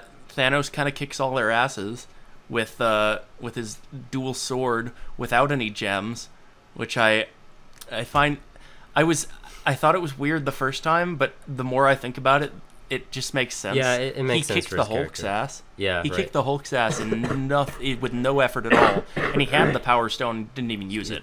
Yeah. So it makes sense that he can do that, especially with the warpath that he's on at that point, where he even says like it's never personal, but this time it's gonna be. Yeah. So yeah, he kicks their ass, and then he eventually gets Thor on the ground and is like driving Stormbreaker down into Thor, just like the end of Infinity War, but reversed. Yeah, but then we get that cut to Mjolnir lifting up, and then we're like, I don't know about you, but when I first saw it, I initially thought, oh yeah, it's Thor, he's bringing Mjolnir back, but no, it rises up, hits Thanos in the back of the head, goes past him, goes back past Thor the other way, and you get what is my favorite sequence in the entire film, which is it cuts to Captain America with the shield and Mjolnir, which is I shit my pants the first time I saw that. That was the one time in this movie, the first time I watched it, where I just about jumped out of my seat. It was, and the way they like hinted at that in Ultron. Yeah, and I think that is probably the biggest payoff in the film. That's my favorite payoff. Oh yeah, I think there are bigger ones, but I think that one's my favorite. It's just such a electrifying moment. Yeah, and then you have Cap, who has not really been able to do much up to this point because he's just a dude. Yeah. So he kicks Thanos' ass for a little bit. Yeah. Which is awesome. It's so good to see.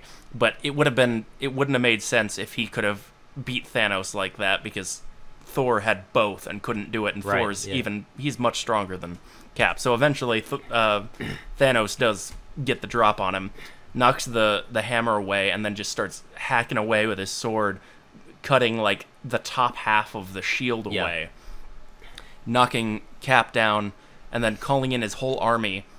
And then you get the scene of Cap getting up, just barely able to get up, managing to do so, pulling the strap on the shield and just getting ready. He's, despite the shape that he's in and what he's looking at, he's going to keep fighting against the entire army. I know. Of Thanos. I want that shot as like a mural in my room or something. Just of him walking towards that entire army just by himself. It's so good. And then you hear the voice of Sam Wilson, the Falcon, in the airpiece. It's Sam on your left. Mm-hmm. And then the portal opens, and you get Black Panther and Shuri and Okoye walk through, and then you have all of the other portals. Just, I think it's like probably 20 different portals opening up, and you have just waves of people coming through, and all of pretty much every character that we've ever really seen. They all come back. Yeah. And then the first time you watch it, you think, that's right, they brought him back. Yeah. And this is like what is it? It's like I don't know. It's like the cavalry or whatever. You know. But they have this scene of everyone coming through. You have all of every character pretty much from the entirety of the MCU, every hero from the entire thing coming back. And then you have the line, which they get right, and they don't make it cringy, and they don't make it just dumb. And you have Cap. You have all these heroes, and they're panning across them, and he just says Avengers, and then you're waiting, and then you have Thor drop down behind him, and you have the Mjolnir go to his hand, and he's standing there. Assemble. And then they all yell and start running forward. I cried tears of joy. It was so good. It's just it's so hard to get that right because they've been teasing it for the past, I guess, 8-9 years at this point, and it's dumb. Yeah, no. You can't not make that line dumb. It's dumb. It's a dumb line, but it's what it is. That's like the thing. That's what you say. Avengers assemble, and that's what you say. But it's good. They made it. They managed to. The one time that they finally say it, it pays off. That's another reason they can't do it again because that's what it was. That was it. That's where that was. That's the only time they can say. That's the whole other reason where I don't think they can do Beta Ray Bill anymore because it doesn't matter if somebody else picks up Mjolnir because it will never be Chris Evans, Captain America, picking up Mjolnir. It'll never be the same. Yeah, so I think a lot of the biggest moments in this film, you can't do it again because this is the magnitude of what this was. It wouldn't work to try it again. It would just be like, oh yeah, that's cool, but it happened in this other movie, which was better anyway. Yeah, this movie did it better. Yeah, but you have the final fight scene, which goes on for. It felt much longer the first time. It goes on for at least 20 minutes. It goes on for at least 20 minutes though, and it's probably the best executed fight scene, like with that many people that you actually care about, that I've ever seen. No, yeah, and there's so much payoff in there. Without a doubt, there's so much good shit. The best comic book movie throwdown ever. Yeah, it's one of those things where the climax of the movie is always the hero villain fight, and it's always meh. It's like that was good, but unless it's just like a lot of the times it's just like big CG two dudes fighting, and it just doesn't really work all that well. But this one, it was just there was so much, and it was set up so well, and everyone in this fight that has been set up for the past 10 years, and it's just perfect. I'm so grateful that this movie exists because this should not happen. No. This should not be possible. Yeah. At all. This is it. This is the climax of entertainment as far as our generation is considered. Yeah, and we're not going to get into the fight as a whole because there's no reason to. We could be here for an hour talking about the fight in itself. Do you have any highlight moments from it other than Scarlet Witch? No, Scarlet Witch is hands down my favorite part of that entire fight scene. Yeah, I love Scarlet Witch is definitely my favorite part of that. It might be one of my favorite parts of it's probably one of my favorite top 5 of the entire movie is the Scarlet Witch bit. However, I love the part where you have Pepper, who is in an Iron Man suit, and Iron Man back to back in midair. That was so good. Just destroying shit. That was cool as hell. I loved that. You have they finally did something cool with Falcon. He flew into the dude and then just stabbed him with his wings. I was like, okay, cool as hell. That was the one cool thing that Falcon did. Okay. Falcon has never done anything cool. And I did find it kind of funny that despite being a super soldier, Bucky's just there with his gun again. Bucky's just so badass, though. I love him. I just want to see him like go out and just punch the shit out of things. Though. Yeah, I don't want to see him there just punch people with that. Yeah, I want to see that. But it's just good. Then we get to the end of the fight scene. Well, we get close to the end where we have that scene. Well, actually, I want to briefly mention the moment between Tony Stark and Doctor Strange where he's like, "Hey, you said out of all the possibilities, we only won once. Please tell me this is the one." And Doctor Strange is like, "If I tell you, it won't happen." Yeah. And that line is perfect because it encompasses what. Because because I feel like the meaning behind that is that if Doctor Strange had told Tony Stark, oh, you're gonna give up your life for this, then he wouldn't have been in the moment. He might have hesitated, and he might not have given that ultimate sacrifice. He would have thought, well, no, I can't. I still have a kid. You know what I mean? Yeah. And so then we get Then we get to another brief moment between them where Doctor Strange. It's right after you have the moment of he fights with Captain Marvel a little bit, and then he fights with Thor and Captain America. Yeah. And then he knocks them off, fights with Captain Marvel again, takes off. He's like, she's holding him back, and he grabs the he almost Power snaps Stone again. off of the the gauntlet and punches her square across the fucking world, which was so awesome. Funny. So funny. And then after that, I think it's right after that part that you see the moment between him and Doctor Strange again, where he just holds up one finger. He just holds up the one, and it's yeah. And Doctor Strange doesn't do much in this movie.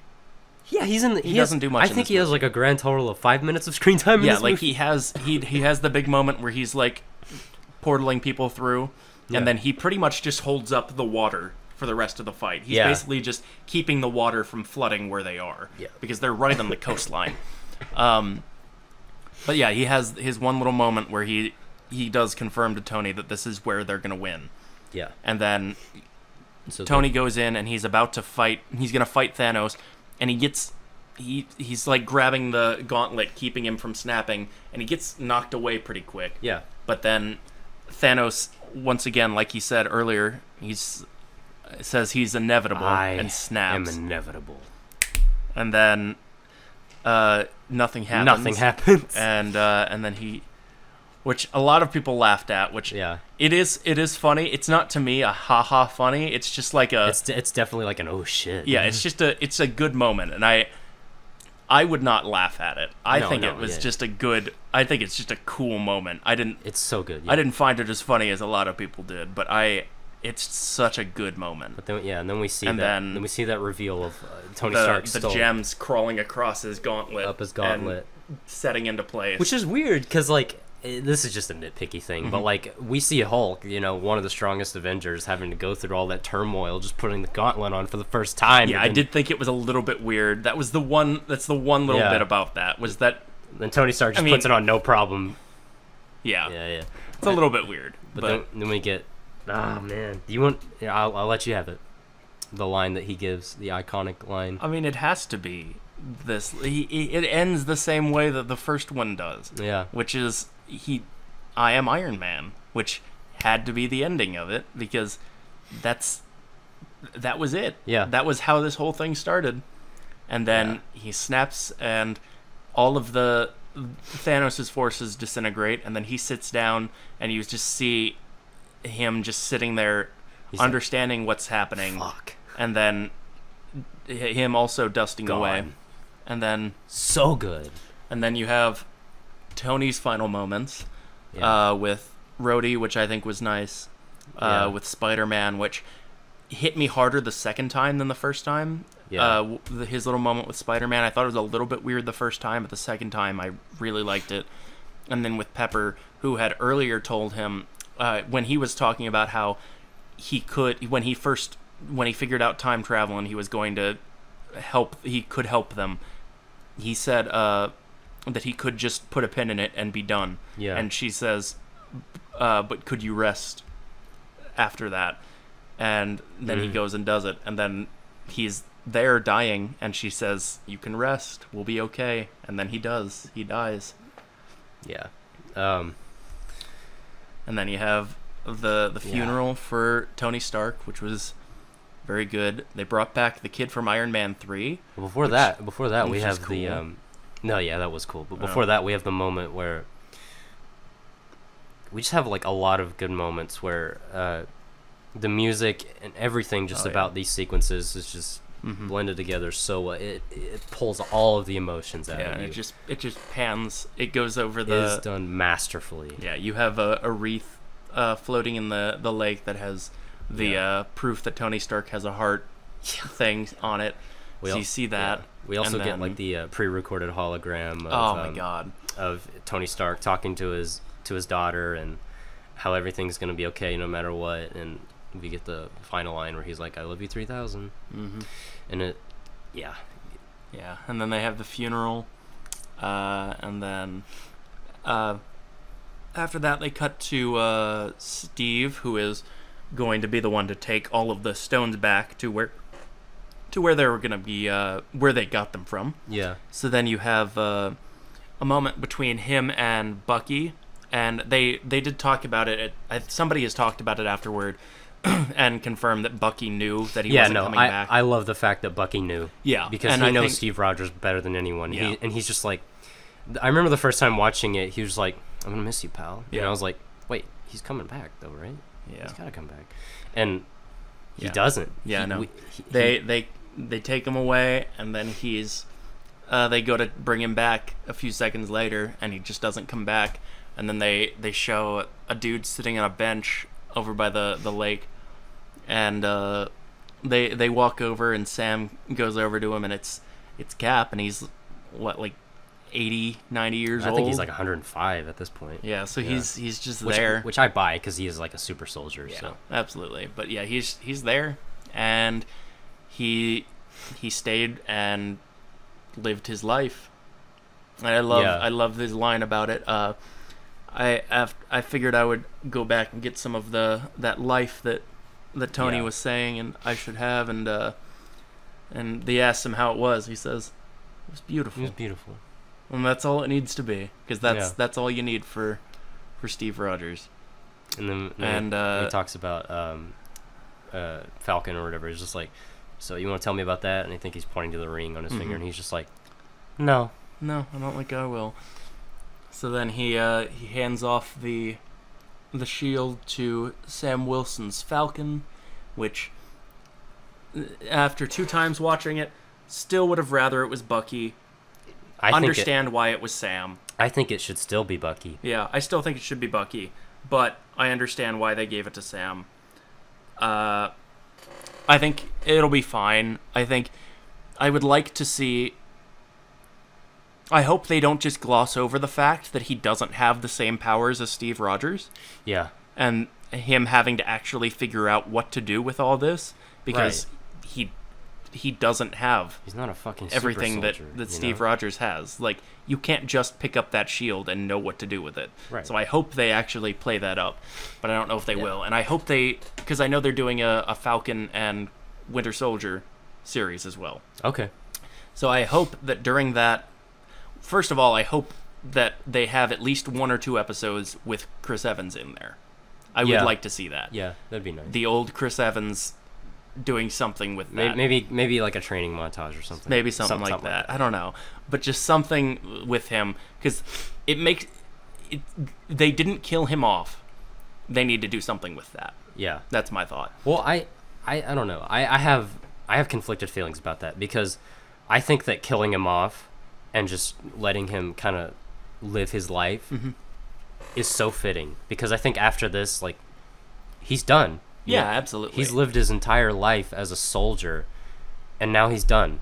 He can finally rest and, reflect on the life that he now has had with Peggy Carter. Yeah, absolutely. And I don't think he will ever have any sort of major thing to do ever again. Yeah. But I think if they weren't ever going to use him again in any capacity, I think they would have had him actually die in the film. Yeah, fair enough. However, I wouldn't be upset if we never saw him again, just because of the final scene of this movie being so perfect, which is after the handoff, they cut to they start playing music from the 40s. This is the song from the Winter Soldier. Yeah. And they cut back to a house that they're playing the music, and they just zoom in the window, and you just see Steve and Peggy just having their dance. They finally got their dance. Yeah.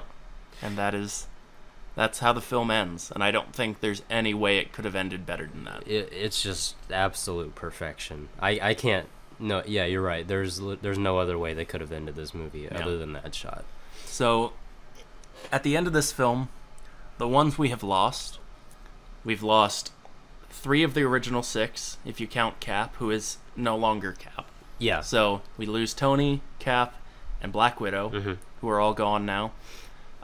We do not get Gamora back, not the one from Infinity War. Nope. So she's gone. We don't get Vision back, which I think was interesting. Vision's, I think, is donezo. Yeah, I don't know. I would have just assumed that he was never coming back, and I would have been okay with that, especially with the scene that they have between Scarlet Witch and Clint Barton, Hawkeye. I think that scene that they have there, I think that is a good closure for that. And I agree. I would have been perfectly fine with it, except they announced that Disney Plus show, so I don't know what they're doing with that. Yeah. So we've got the big three gone. We have Gamora, Vision, Loki is still dead. Although the one they also announced a Loki show. I think that one's probably going to be following around the one from the universe that they left behind. Yeah. That would be my guess. That makes sense. Because then they can kind of justify why he's not interacting in the other movies, and they can still do a lot of fun stuff with him because he has the Space Stone, which he can do a lot of fun stuff with. Heimdall's still dead. Let's see. Who else do we have? Is everyone else still okay? I think everyone else is still there. Everyone else is good, yeah. Yeah. You have Thor going with the with the Guardians. Which is going to be so fun. Which is going to be great. And then you have... Yeah, that's... I don't know where they're going to go with Hulk. That's the one that I'm not really sure what they're doing with. I want a standalone Hulk movie with Ruffalo. Absolutely, yeah. I would love to see it. It's a matter of Universal. Yeah, I think that... Well, that's true. I mean, I think that they can do a lot with his character and, the trauma that he suffered, by having Nat be taken away from him. And I think that... I don't know. I think that a lot of the anxiety and depression that Bruce Banner feels, throughout his entire life, I personally don't think it was portrayed well enough throughout the MCU. I mean, I think it is to an extent, but I think there have been iterations where it has been portrayed better, specifically the Incredible Hulk animated series that came out in the 90s. But yeah, I really want to see a standalone Hulk movie where it shows aspects of that and, him ultimately overcoming that kind of thing. Because I don't know about you, but the Incredible Hulk feels like it should not belong in the MCU. That's kind of the one reason why I have still yet to go back and watch it, because I have never seen that movie. Really? I have never seen The Incredible Hulk. You don't need to watch it. Yeah, and it's one of those things that, back when these were first coming out, I didn't really understand why. I didn't really understand that they were all important to see, and that one... I didn't really know anything about the Hulk, and I didn't really know anything about any of them, really, because nobody did, really, at that point. It was kind of just one of those things where I'm like, I don't know, I don't really feel like seeing that one. And then by the time that I thought about seeing it, they had recast him, so I wasn't really that interested in seeing it. I don't know. I love Ruffalo. No, I think Ruffalo is the perfect Bruce Banner. Yeah. Absolutely. So we get no post-credit scene, which I am happy about because this is the end. Yeah. And there does not need to be a post-credit scene. However, we do get post-credit audio, which is the iron being banged on by the hammer that we hear from the first Iron Man. Yeah. Which is I think what you said earlier to be true is that it's just a send-off kind of thing. Because I think that's them saying this is how we started. This is how we're ending. I think it just bookends it perfectly. And I love I guess you could call it a mid-credit scene of just the highlight of the original 6 in the credits with the little montage of things they've done and the signatures and all that. Because they will forever be these characters. Yeah. These are characters that you can never really do again. And have them be Natasha, Clint, Bruce, Steve, Tony. You can't do it. Yeah, I feel like these characters will always be defined by the actors who played them, and I feel like these actors will always be defined by the characters that they have played. Yeah, you'll never see them. At least I hope you'll never see them try to recast. Well, They did try to recast Han Solo. We saw how that went. You'll never see them try. I can't imagine them ever trying to reboot Lord of the Rings, recast new people. That'll never happen. You can't do it because it was such a cultural phenomenon that is what those characters are. See, and you can never separate them from that. I feel like Avengers has, like, not just as far as box office revenue goes, but as far as like universal hype, it has definitely overreached Lord of the Rings overall. Not just for me, but also for, I feel like, all movie universes. Yeah, and I would say this is the closest that our generation will ever have to Star Wars or something like that. I think this is... I grew up loving Star Wars, and I even loved the prequels growing up, and I still find enjoyment in them. I can't really say the same about the new movies, right? But this has eclipsed Lord of the Rings for me to the point that this is the universe of our generation. Like, there is nothing else that has come out in our time that we've been on this earth, or will come out that will define, like, things that we have, like, cultural touchstones. This is there's no comparison. Like, excuse me. You know, like I said earlier, this is not just a movie. This is an event recognized worldwide, and that is obviously shown through box office revenue. Mm-hmm. And it's just 11 years of 22 movies and an entire saga of character development that is so clear and so deliberate throughout that you can't find much better. And you'll never see anything again like it, I don't think, because anything that tries to do this, so far, anything that has tried to do this has tried to do it too quickly, has tried to do it DC. They just don't understand what made it work. And then they see the success of it, and they want to capitalize on that, and they try to do it, and they try to make it work, and it doesn't, and they don't understand why. And it's because they did not... I think the next time we could see something like this happening is when it's people who grew up with these movies, when they start making movies. Mm-hmm.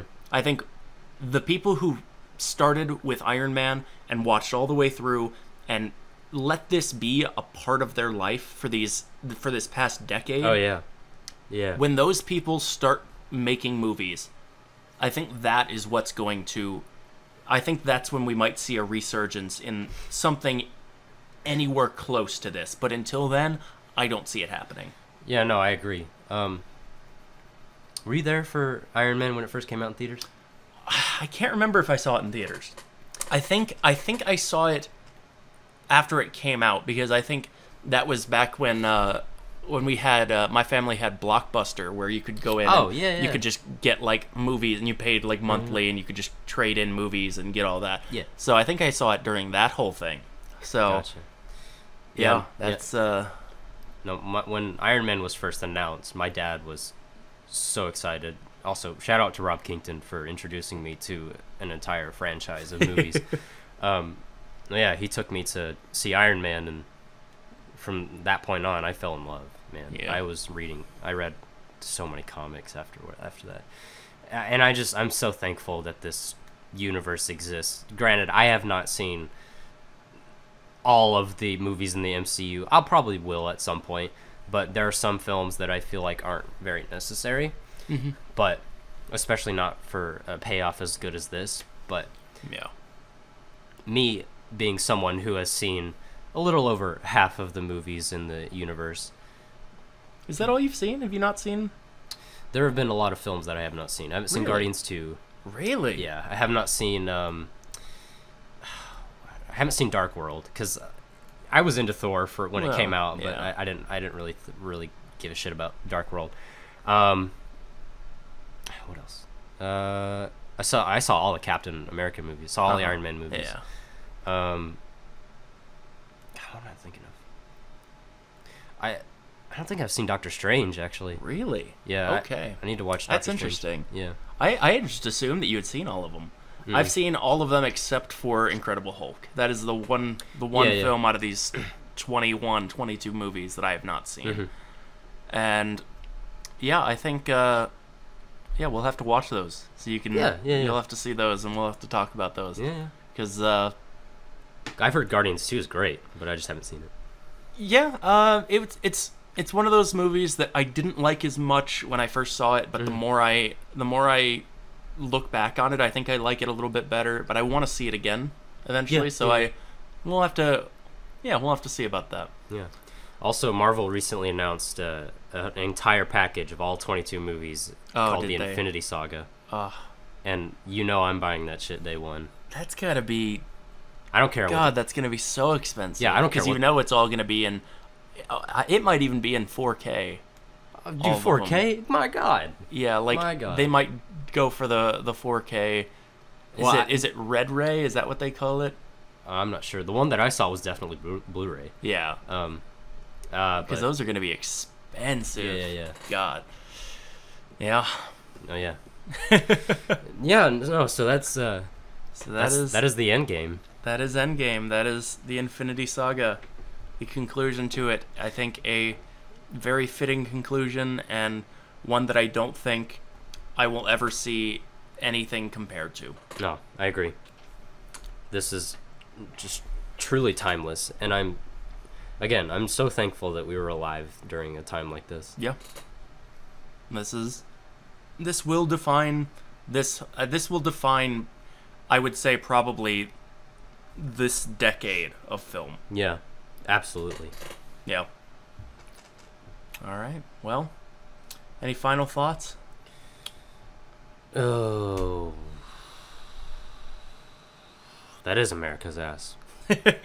That's Go see this fucking movie. Yeah, I'm only gonna assume that you have already seen this movie. I mean, and if you haven't, I feel like you're going to eventually, because somebody is going to corner you in a room and get you to watch it at some point. It's gonna become one of those things like when you're talking to somebody and you're like, oh, I haven't seen such and such a movie, and it's just to the point, it's ingrained into the culture to the point where people are like, wait, you haven't seen? We're gonna go watch that. Yeah. Except the problem is this one is 22 films. Yeah. Like so it's gonna be, oh, you haven't seen that? We're gonna sit down and watch all of them right now. Take a week off work. We're doing this shit right now. Yeah. And that's the thing, like where you can watch Lord of the Rings in an entire weekend. It's gonna take you a while to watch all those Marvel movies. Yeah. And I don't think there's any better way to have done it than to watch them over the past 10 years. Oh yeah, no, the build up is just, and the payoff. There's nothing left to be said. Go Nothing watch compares. It. All right, well, that has been Avengers Endgame, and I guess next time we'll be back with maybe not a Marvel movie. Maybe not. Or maybe we'll go back and watch a Marvel movie and talk about that. Guess we'll find out. Maybe we'll talk about Far From Home when that comes out. I'm sure we will. Guess we'll just see if there's anything in between. Excuse me. All right, well, thank you all for listening very much, and go see it again. Go see it again. Go see it right now. A third time. Maybe we will. Goodbye. Adios.